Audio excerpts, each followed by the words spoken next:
আলাইকুম, সবাই কেমন আছেন? আশা করছি সবাই ভালো আছেন। আমিও আল্লাহর অশেষ রহমতে অনেক ভালো আছি। প্রতিদিনের মতো আমি আজকেও নতুন একটি ভিডিও নিয়ে আপনাদের মাঝে হাজির হয়ে গেলাম। আশা করছি ভিডিওটি ভালো লাগবে। তো আমি বিকাল থেকে আমার ভিডিওটি স্টার্ট করেছি।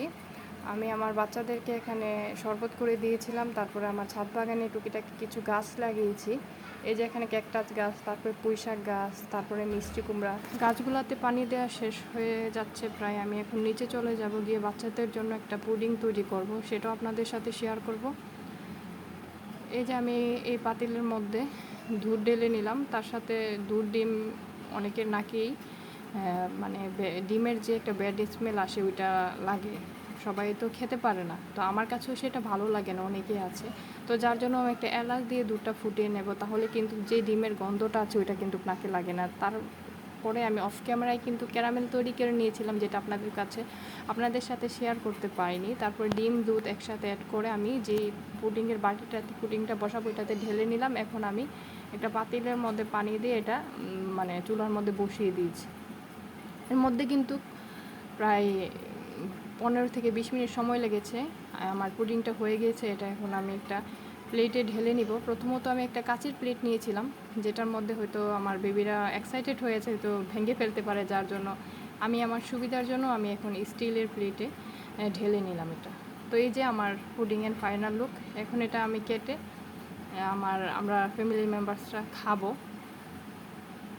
তারপর আমি চলে এলাম পুডিং খাওয়া শেষ করে। এই যে বাজার থেকে 3টা মিষ্টি কুমড়া আনা হয়েছিল। আমি যে মিষ্টি কুমড়া দিয়ে তারপরে এই যে মাছ দিয়ে রান্না করব। মিষ্টি কুমড়াটা এর মধ্যে কেটে নিব। মাছ ভাজা বসিয়ে দিয়েছি, তার সাথে আমি ভাত বসিয়ে দিয়েছিলাম। এই যে মিষ্টি কুমড়াগুলো কেটে নিয়েছি।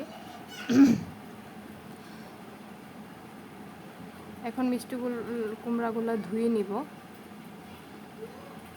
যেহেতু আমি আমার এক হাতে ক্যামেরা ধরে রেখেছি, আবার অন্য হাত দিয়ে আমার এক হাতে ক্যামেরা ধরে রেখেছি, অন্য হাত দিয়ে কাজ করছি, এই জন্য কিন্তু ভিডিওটা একটু 19-20 হতে পারে। আপনারা জাস্ট মানিয়ে নেবেন। আর আমার ভিডিও কিন্তু আমি মানে শুরুতে খুব ভালো করছি এরকমটা না, তবে ভালো করার চেষ্টা করছি।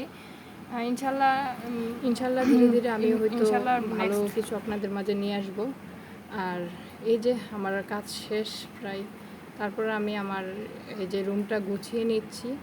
বাচ্চা কাচ্চার ঘর যে অবস্থা হয়ে থাকে, ওরা কিন্তু এই যে পুতুলগুলো ছিল সব কিছু সোফার কাবার টাবার দিয়ে ঘর বানিয়ে খেলা করে অনেক নোংরা করে ফেলেছিল। তারপরে আমি আবার এগুলো গুছিয়ে তারপরে রুমটা এখন ঝাড়ু দিয়ে দিব। তো আপনাদের কাছে আবারও আমার একটি অনুরোধ, আমার ভিডিওটি যদি ভালো লাগে অবশ্যই একটি লাইক এবং কমেন্ট শেয়ার করতে ভুলবেন না। আর আমার ভিডিও যদি প্রতিদিন দেখতে চান তাহলে আমার চ্যানেলটি সাবস্ক্রাইব করে আমার পাশে থাকতে পারেন। আর যারা অলরেডি আমার চ্যানেলটি সাবস্ক্রাইব করেছেন এবং ভিডিওতে লাইক দিচ্ছেন তাদেরকে জানাই অসংখ্য ধন্যবাদ মনের অন্তঃস্থ থেকে। তো আপনাদের জন্য অনেক দোয়া এবং শুভকামনা রইল। তো এই যে এখন আমি আমার রুম এই যে ঝাড়ু দিয়ে ক্লিন করছি।